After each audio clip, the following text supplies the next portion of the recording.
Ya, Amang Inang, dalam masa pensiun ini kami jadi lebih banyak jalan-jalan.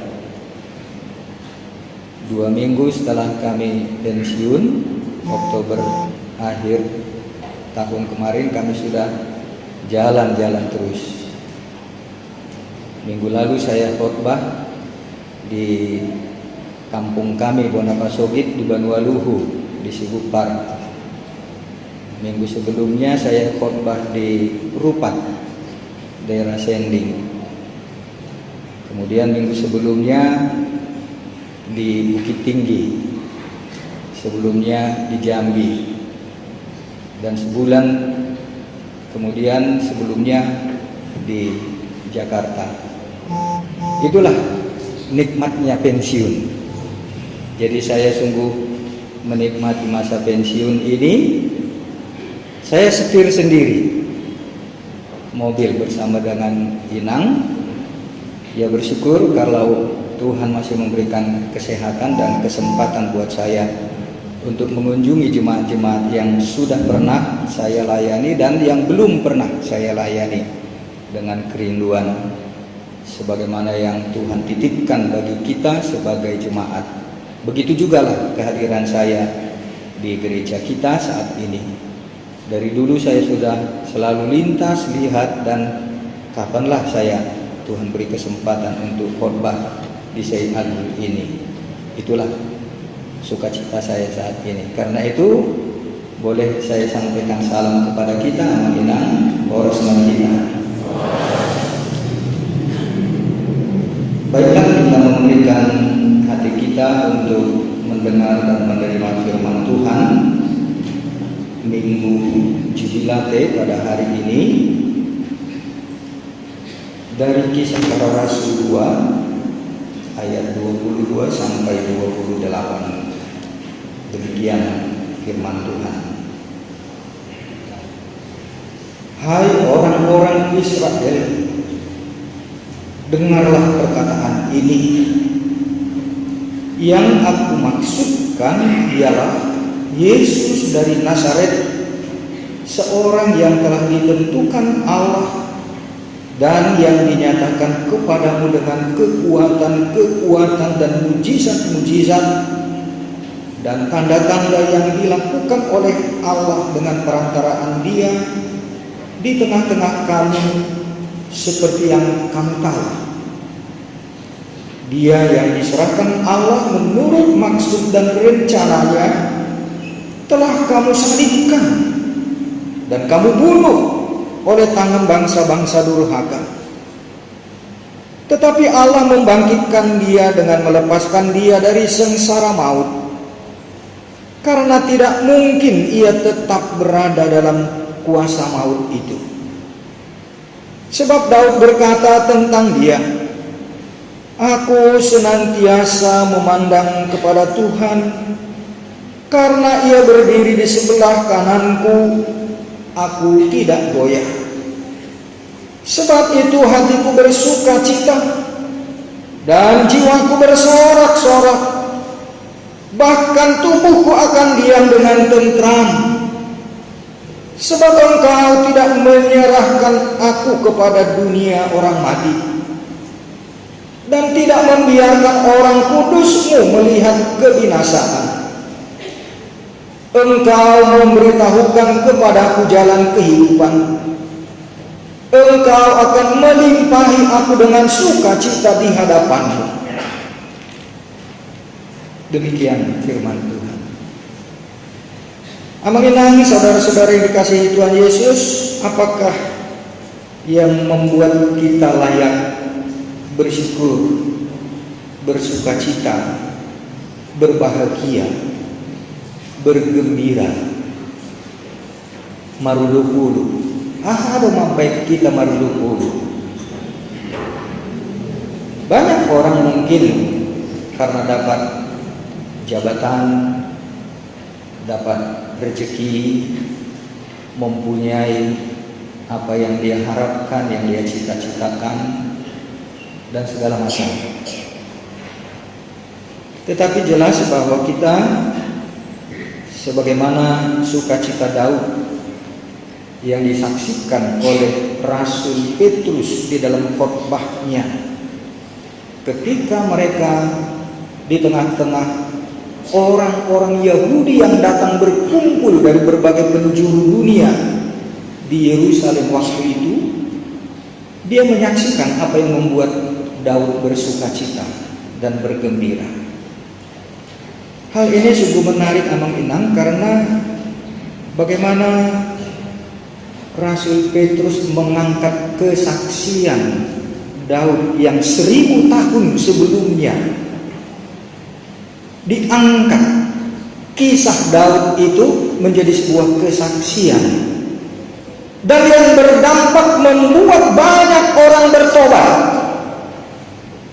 Sehingga pada hari itu katanya, kalau kita ikuti bacaan berikut, 3.000 orang bertobat dan memberikan dirinya untuk dibaptis.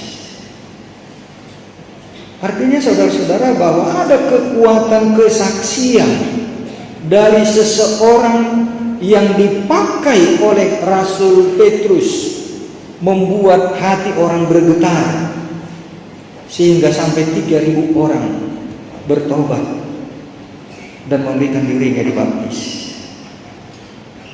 Yakni Daud, ketika dia dikejar-kejar oleh Saul, dan sepertinya dia tidak mungkin bisa lolos lagi dari tangan kekuasaan dengan segala pasukan yang dikerahkan oleh Saul untuk membunuh Daud. Tidak ada celah bagi dia sesungguhnya untuk bisa lepas dari kematian oleh karena niat jahat Saul yang sangat membenci dia. Kita tahu sedikit ceritanya, bagaimana Daud dibenci dan oleh iri hati yang luar biasa dari seorang raja yang jahat, Saul, karena dia sudah mengalahkan Goliat. Tetapi roh jahat datang kepada Saul sehingga dia membenci seorang yang tidak mempunyai kesalahan. Tetapi karena dia tahu, jangan-jangan ini nanti akan menjadi raja menggantikan aku, merebut jabatanku. Itulah motifnya Saul. Tetapi dalam kondisi dia sedang diburu-buru, hendak dibunuh, dianiaya oleh Saul, itulah dia sampai kepada sebuah pengakuan sebagaimana yang dikutip oleh Rasul Petrus dalam perikop firman Tuhan hari ini. Itu yang dikatakannya di ayat 25. Sebab Daud berkata tentang dia. Nah, dia yang inilah yang kiranya juga memberikan sebuah motivasi dan inspirasi bagi kita. Aku senantiasa memandang kepada Tuhan, karena ia berdiri di sebelah kananku, aku tidak goyah. Daud mengatakan dalam keadaan diuber-uber, dikejar, dalam kekhawatiran, ketakutannya. Ini kesaksian Rasul Petrus. Dia menceritakan tentang Daud yang dikejar-kejar oleh Saul. Dia katakan seperti apa yang dikatakan oleh Daud di dalam Mazmur, aku senantiasa memandang kepada Tuhan, karena ia berdiri sebelah kananku, aku tidak goyah. Nah, ini yang pertama. Bagaimana ketika kita dalam kekalutan, kekhawatiran, ketakutan, ada ancaman bahaya yang hendak membunuh, mengambil nyawa kita, seperti yang dikatakan oleh Daud. Kita juga bagaimana mengatakan, aku senantiasa memandang kepada Tuhan, karena itu aku tidak takut, aku tidak goyah, karena ia berdiri di sebelah kanan, karena Allah berdiri di sebelah kanan kita. Dalam ancaman kematian, pembunuhan oleh Saul, dia meyakini dia tidak akan goyah. Artinya dia tidak akan kompromi untuk dia diselamatkan oleh Allah, karena Allah ada di sebelah kanannya. Sebab itu hatiku bersukacita dan jiwaku bersorak-sorak. Karena itu dia bersorak-sorak memuji Tuhan betapapun dia sedang di dalam ancaman. Bahkan dikatakannya, tubuhku akan diam dengan tentram, sebab engkau tidak menyerahkan aku kepada dunia orang mati. Dia yakin, kalaupun dia mati di tangan Saul, tetapi dunia kematian tidak akan mencengkeram dia. Artinya dia yakin bahwa dia akan bangkit. Kematian tidak berkuasa untuk mencengkeram dia. Engkau tidak menyerahkan aku kepada dunia orang mati, dan tidak membiarkan orang kudusmu melihat kebinasaan. Orang kudusmu melihat kebinasaan. Artinya saudara-saudara, dia sudah melihat Kristus Mesias jauh sebelum peristiwa Yesus itu sendiri. Dan dia juga melihat di dalam dirinya ada representasi dari Kristus. Karena dia percaya dan dia meyakini dia tidak bercela, dia kudus. Dan itulah yang menjadi sebuah nubuatan dalam penggenapan pada Yesus Kristus. Apa yang membuat kita juga boleh punya keyakinan, keberanian untuk berkata seperti Daud ketika kita di dalam ancaman? Bagaimana kita melihat di dalam diri kita ada representasi dari Kristus yang kudus itu, bahwa kita juga adalah kudus karena Kristus yang kita imani, kita kudus. Kekudusan hidup kita itulah yang memberikan mata rohaninya melihat jauh ke depan pada figur Yesus yang digenapi dalam kematian dan kebangkitan Yesus Kristus. Dan itulah penggenapan nubuatan para nabi dan terutama Daud dalam bacaan kita pada hari ini. Amang inang, bagaimana kita sebagai orang-orang yang seperti Daud bisa bersukacita, bersorak-sorak dan mengatakan bahwa tubuh kita akan diam dengan tentram dalam ancaman. Tetapi kita meyakini dan boleh bersaksi mengatakan, tubuhku akan diam dengan tentram. Karena itu hatiku bersukacita dan jiwaku bersorak-sorak. Karena di dalam dirinya ada representasi dari kekudusan Kristus, kekudusan Allah. Kita sebagai orang-orang Kristen yang sudah menerima Kristus yang 2000 tahun yang lalu, bila dibandingkan dengan Daud 1000 tahun sebelumnya, dia sudah meyakini hidupnya kudus karena dia sudah memandang kepada Tuhan yang kudus, yang menjadi nubuatan dalam penggenapannya kepada Yesus, yang memberikan kita juga sebuah keberanian dan keyakinan mengatakan, aku tidak akan binasa. Karena kekudusan di dalam diri kita itu sudah diwujudkan oleh Yesus Kristus. Kita percaya bahwa oleh baptisan kudus, terutama oleh perjamuan kudus, kita sudah kudus. Itu yang menjadi karya Kristus di dalam hidup kita. Kristus yang 2000 tahun yang lalu sudah bangkit dari kematian sebagai orang kudus yang sudah menyucikan kita oleh darahnya yang tercurah di kayu salib 2000 tahun yang lalu. Itu sudah terjadi. Sementara kalau kita bandingkan Daud 1000 tahun sebelum peristiwa itu terjadi, begitu berkuasa kesaksiannya yang dipakai oleh Rasul Petrus pada saat hari Pentakosta, di mana begitu banyak orang-orang Yahudi berkumpul di Yerusalem dari berbagai bangsa, dari seluruh penjuru dunia. Satu hal yang kita mau ingat dan pegang untuk menjadi keyakinan bagi kita Amang Inang bahwa kita sudah kudus. Setelah kita percaya dan mengaku, setelah kita dibaptis, terutama setelah kita menerima perjamuan kudus, kita sudah kudus. Oleh karena darah Kristus yang 2000 tahun yang lalu itu tercurah di kayu salib, itu yang kita rayakan pada saat Paskah dan sebelumnya hari kematian Jumat Agung. Dan itu yang terus kita rayakan sekali setahun. Bagaimana itu implementasinya dalam kehidupan kita Amang Inang? Bahwa kita sudah kudus, sehingga tubuh kita ini tidak akan dicengkram lagi oleh kematian. Dan itu yang membangkitkan semangat, motivasi yang membuat kita tidak akan takut akan kematian, dan tidak akan takut bahwa ancaman bahaya akan membinasakan kita.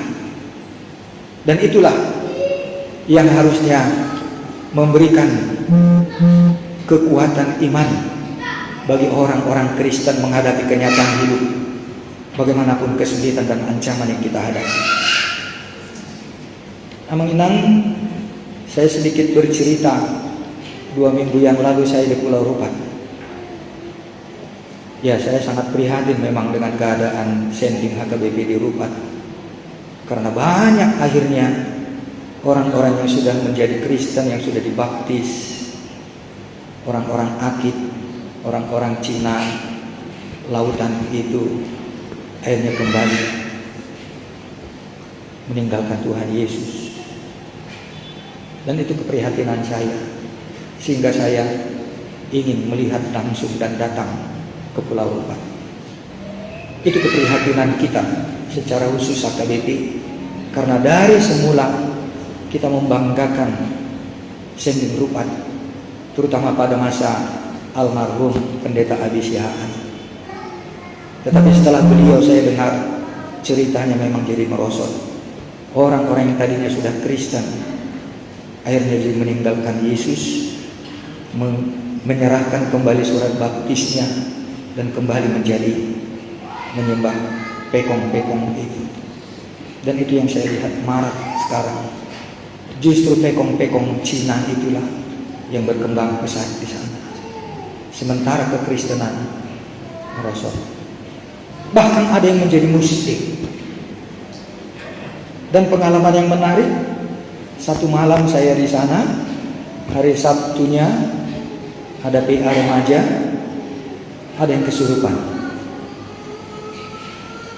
Kemudian hari Minggunya waktu saya khotbah, di akhir khotbah saya tuntun untuk bersama-sama jemaat mengucapkan doa konfirmasi.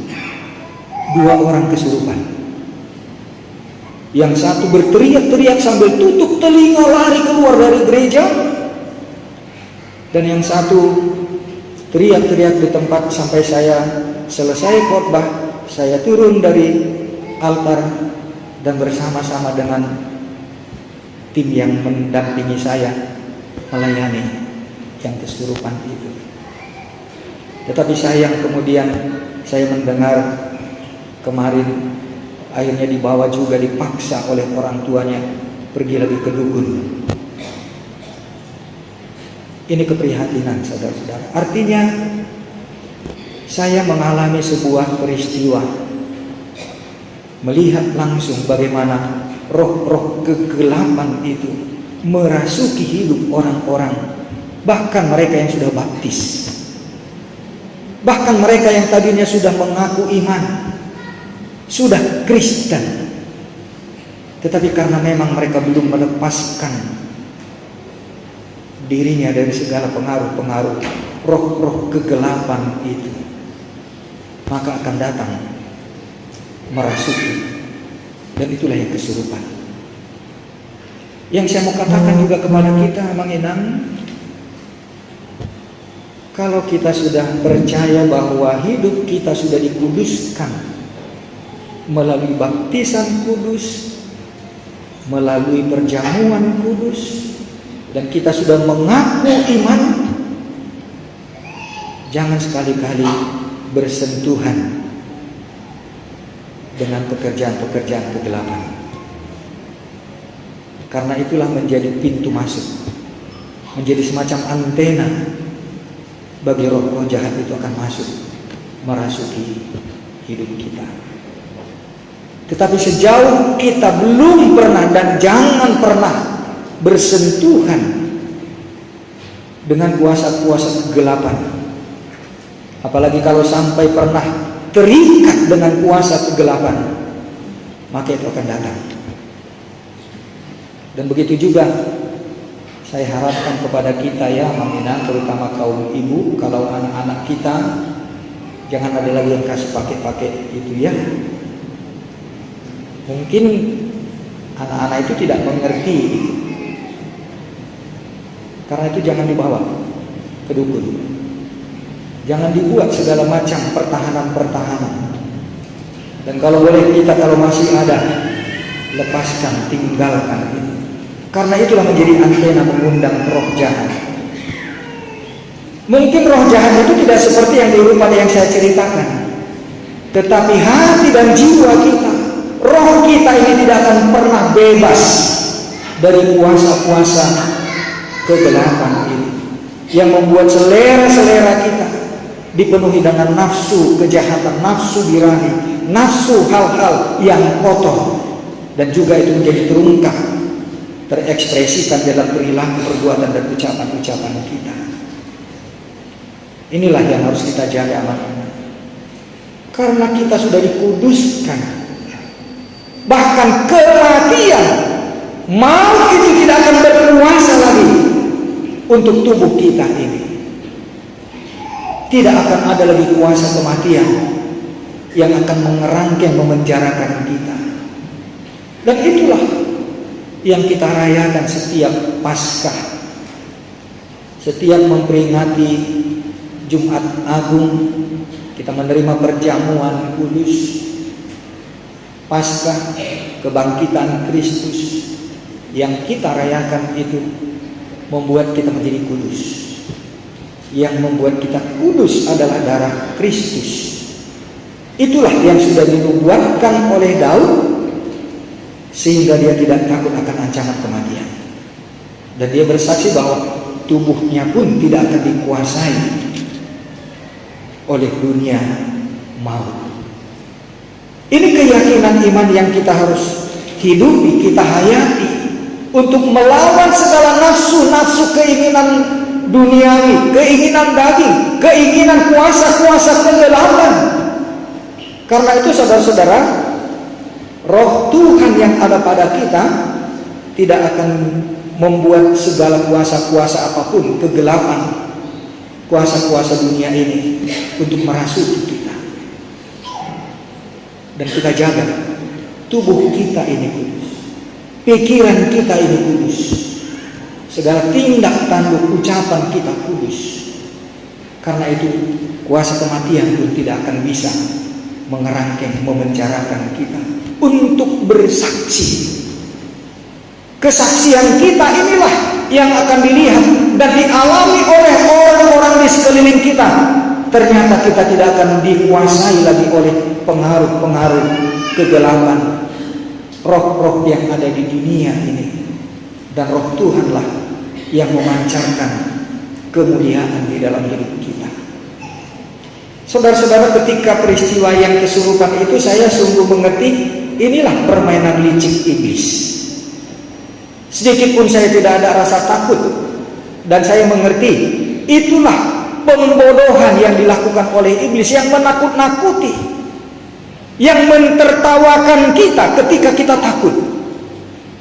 Karena itu kita tidak perlu takut terhadap kuasa-kuasa kegelapan seperti itu, sepanjang kita memang sudah dipelihara dan memelihara kekudusan hidup kita sebagai orang-orang yang sudah dikuduskan. Dan inilah tema dari Minggu Jubilate kita ini. Bagaimana hati kita bersukacita dan jiwa kita bersorak-sorak karena kita sudah dikuduskan oleh darah Kristus, sehingga kuasa kegelapan itu tidak akan mempan untuk mempengaruhi kita. Dalam kekudusan yang sudah diberikan oleh Kristus, melalui darahnya itulah tidak akan ada kuasa-kuasa kegelapan yang dapat memenjarakan kita kembali. Dan itulah kesaksian hidup yang membuat orang juga akan tercengang ketika kita hadir di tengah-tengah kuasa-kuasa yang ada di dunia ini. Itu juga yang akan memampukan kita untuk berhadapan dengan pengaruh-pengaruh, baik secara psikologis, secara sosial, apalagi secara roh-roh, kuasa-kuasa kegelapan. Artinya kita tidak akan mempan dipengaruhi oleh kuasa-kuasa kegelapan. Karena itu saudara-saudara, peliharalah. Kita kudus, sudah dikuduskan oleh darah Yesus. Roh Allah yang ada pada kita itu jauh lebih besar dari segala kuasa-kuasa dunia ini, yang membuat kita tidak akan takut dan tidak akan terpengaruh oleh godaan-godaan, dan termasuk juga kuasa-kuasa kegelapan yang hendak merusak hidup kita. Amanginang saudara-saudara dikasih oleh Tuhan Yesus, Daud yang sebagai orang yang meyakini Kristus yang dinubuatkan itu, sudah menyaksikan itu dan menjadi kesaksian oleh Rasul Petrus. Bagaimana kita juga menyaksikan hidup kita, kekudusan hidup kita oleh karya Kristus, oleh darahnya yang sudah tercurah menguduskan kita 2000 tahun yang lalu itu. Dan itu sudah menjadi sebuah peristiwa yang tidak dapat disangkal lagi. Dan kita sudah akui dalam pengakuan iman kita. Itulah kekuatan kita dalam menghadapi segala godaan dan pengaruh kuasa-kuasa kegelapan ini. Dan karena itu kita mengatakan, aku tidak akan goyah. Hatiku bersuka cita dan jiwaku bersorak-sorak memuji memuliakan Tuhan, bahkan dalam kondisi yang sulit, kondisi yang membuat kita juga bisa menyaksikan iman kita, karena kita kudus di dalam Kristus.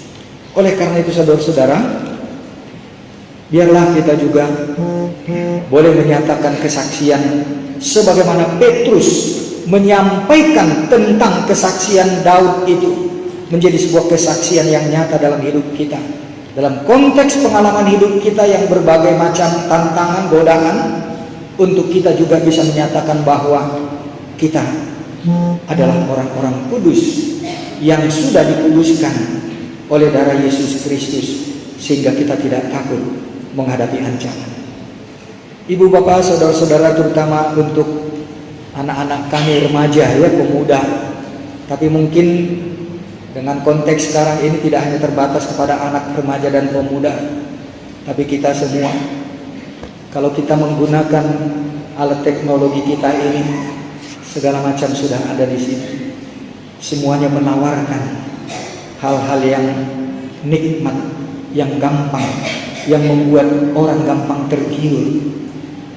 Karena itu kita juga harus bisa tegak berdiri, tidak akan goyah oleh karena banyaknya pengaruh di dalam alat-alat teknologi kita ini. Tetapi bagaimana kita menggunakannya dengan kudus, sehingga bagaimanapun ketika itu ditawarkan dan terbuka begitu saja, sedikit pun kita tidak akan tertarik. Ada beberapa hal barangkali, tawaran-tawaran yang sering membuat kita tergoda. Selain dari hal-hal yang bersifat pornografi, seksual, ada banyak. Dengan game, dengan mudahnya tawaran-tawaran uang yang begitu banyak, dan itu semua adalah godaan. Jangan kita kesurupan oleh karena keinginan-keinginan hal seperti itu. Kalau kita mungkin tidak kesurupan seperti yang dirupat yang saya katakan, tapi kesurupan kita sering kali yang sekarang ini adalah melalui alat teknologi ini. Terutama untuk anak-anak, kita mungkin perlu mengingatkan anak-anak. Dari penelitian para ahli sekarang, gadget ini jauh lebih berbahaya daripada narkoba. Jauh lebih berbahaya. Kalau narkoba mungkin secara fisik sudah bisa langsung kelihatan. Tapi kalau ini tidak kelihatan, karena rohnya, jiwanya, sarafnya yang dirusak, menjadi kecanduan. Karena kita jaga, kita sudah kudus. Oleh karena itu jangan tertarik dengan itu, dan pasti tidak akan tertarik. Karena itu amat enang biarlah kita sebagai orang-orang yang sudah dikuduskan, kita tidak takut melihat semua itu. Tetapi justru di situ kita bersaksi, dan banyak orang akan bisa menyaksikan bahwa kehidupan orang-orang Kristen yang sudah dikuduskan itu tidak akan mempan oleh godaan, bahkan ancaman-ancaman yang ditawarkan di tengah-tengah kehidupan modern kita sekarang ini. Oleh karena itu saudara-saudara, kesaksian itu juga yang membuat kita boleh mengatakan, Dia yang memberikan kepada kita jalan kehidupan, Dia yang akan melimpahi kita dengan sukacita. Dialah yang membuat kita mampu tegak berdiri, tidak goyah di hadapan segala tantangan, godaan, tawaran-tawaran kenikmatan dunia ini. Kiranya dengan minggu jubilate hari ini kita tetap bersyukur, bersukacita, bersorak-sorak. Walaupun kita menggunakan alat-alat teknologi, walaupun kita di tengah-tengah ancaman, walaupun kita di tengah-tengah bahaya yang menakutkan, tetapi kita tidak takut. Bahkan kematian pun tidak akan menakutkan bagi kita, karena Kristus yang sudah bangkit sudah memberi jaminan kepada kita bahwa kita juga diselamatkan dari segala ancaman bahaya, dan bahkan kematian itu tidak akan berkuasa untuk memenjarakan kita. Tuhan Yesus memberkati. Bapa di sorga, kami bersyukur untuk setiap firman yang kami dengar, yang memberikan kepada kami kekuatan untuk tidak goyah terhadap godaan dan ancaman, yang juga menjadi kesaksian kami yang hidup di tengah-tengah kehidupan dunia ini, terutama di tengah-tengah kemajuan teknologi dan zaman yang begitu cepat melaju berkembang, membawa kepada kebinasaan. Tetapi kami orang-orang yang sudah Engkau kuduskan, kami percaya kebinasaan maut, dunia kematian tidak akan mampu menggoyahkan kami, karena kami ada di dalam Engkau, Allah yang kudus. Terima kasih Tuhan Yesus, karena kematian dan kebangkitan sudah memberikan kepastian, jaminan bagi kami akan kebangkitan. Bahkan tubuh kami ini dikuduskan untuk bisa mampu bertahan, tidak goyah menghadapi tantangan, godaan yang begitu banyak di tengah-tengah kehidupan ini. Kuduskanlah kami oleh firman-Mu, dan jadikanlah kami kudus dalam kesaksian hidup kami, bahkan di tengah-tengah godaan, di tengah-tengah ancaman, di tengah-tengah ketakutan yang ada berkelimpahan di sekeliling kami. Kami tegak berdiri di hadapan Tuhan dan tidak goyah, menyaksikan bahwa Kristus yang hidup sudah memberikan kepada kami kehidupan. Terima kasih juga Tuhan, saat-saat kami boleh merenungkan firman-Mu, ketika Engkau mengingatkan kami akan segala kelemahan, kesalahan, dan bahkan pelanggaran-pelanggaran kami. Kalau di antara kami saat ini juga Tuhan, dalam pergumulan hidup, oleh karena pengaruh-pengaruh kedagingan, bahkan kuasa-kuasa roh-roh kegelapan, saat ini juga Tuhan, kami memohon dan mengundang Roh Kudus-Mu. Turunlah Engkau Tuhan, masuk dalam hidup kami. Biarlah hati kami terbuka, dan Roh-Mu yang kudus tinggal di dalam kami. Jauhkan segala kecemaran, noda, kesalahan dan pelanggaran kami, agar Roh-Mu tinggal dan diam di dalam hidup kami, memelihara kami kudus di hadapan Tuhan. Kami juga mau berdoa Tuhan, terutama untuk anak-anak kami, kaum remaja dan pemuda, bahkan juga untuk orang-orang tua terhadap anak-anaknya, untuk boleh mempertahankan hidup kudus dalam penggunaan alat-alat teknologi komunikasi yang sering kali kami tidak merasakan itu sesuatu yang merusak kehidupan dan terutama iman. bagi anak-anak kami. Kami mohon Tuhan, kuasa Roh-Mu untuk mereka mampu menolak segala godaan. Sebagai orang tua kami juga mau Tuhan, supaya hidup kami berkenan menjadi teladan bagi anak-anak kami. Terima kasih Tuhan untuk kekuatan iman melalui firman Tuhan yang Kau taburkan bagi kami, ketika kami juga bersama-sama boleh datang beribadah di bait-Mu yang kudus ini. Biarlah kuasa Roh Kudus-Mu memenuhi setiap hamba-hamba Tuhan yang menyampaikan pemberitaan firman Tuhan, menyampaikan kebenaran dan kuasa kasih-Mu, menyelamatkan setiap orang yang berdosa, yang menyesali dosa-dosanya, agar mampu melepaskan diri dari ikatan kuasa-kuasa dosa dan kematian yang akan membawa kepada kebinasaan. Bebaskan kami Tuhan dari segala ikatan-ikatan yang membuat kami tidak mampu bersaksi di tengah-tengah kehidupan kami. Dan pakailah hidup kami, mulut, bibir, tangan dan segenap organ tubuh kami menjadi alat kesaksian di tangan Tuhan, seperti para rasul hamba-hamba di tengah-tengah orang-orang banyak yang berkumpul pada saat itu, sehingga pada hari itu beribu-ribu orang bertobat dan menerima Tuhan Yesus. Mampukan kami juga Tuhan untuk boleh bersaksi di tengah-tengah kehidupan kami sehari-hari, di lingkungan pergaulan dan kebersamaan dengan semua orang, terutama orang-orang yang tidak seiman dengan kami. Biarlah kuasa Roh Kudus-Mu bekerja melalui kami, dan biarlah setiap orang yang melihat dan mendengarkan kami dan ada bersama-sama dengan kami merasakan kehadiran Tuhan. Kuasa kasih-Mu, kekudusan-Mu juga menyinari setiap orang yang berjumpa dengan kami. Sebentar kami akan kembali ke rumah kami Bapa. Biarlah rumah tangga kami juga Engkau pulihkan menjadi kudus, sebagaimana semula Engkau merancang dan merencanakan setiap rumah tangga. Jauhkan segala kekeliruan, kesalahan, kesilapan, bahkan jika pun mungkin kejahatan yang pernah terjadi di antara suami istri di tengah-tengah keluarga, orang tua terhadap anak-anak, demikian juga anak-anak terhadap orang tuanya, agar setiap rumah tangga boleh dipulihkan dan kekudusan-Mu memulihkan setiap hubungan relasi di tengah-tengah keluarga, menjadi kesaksian yang hidup di tengah-tengah lingkungan masyarakat. Kami mau berdoa juga Tuhan secara khusus untuk jemaat-Mu yang ada dalam keadaan sakit, yang sudah berlarut-larut, sebagaimana yang sudah dinyatakan di dalam warta jemaat hari ini.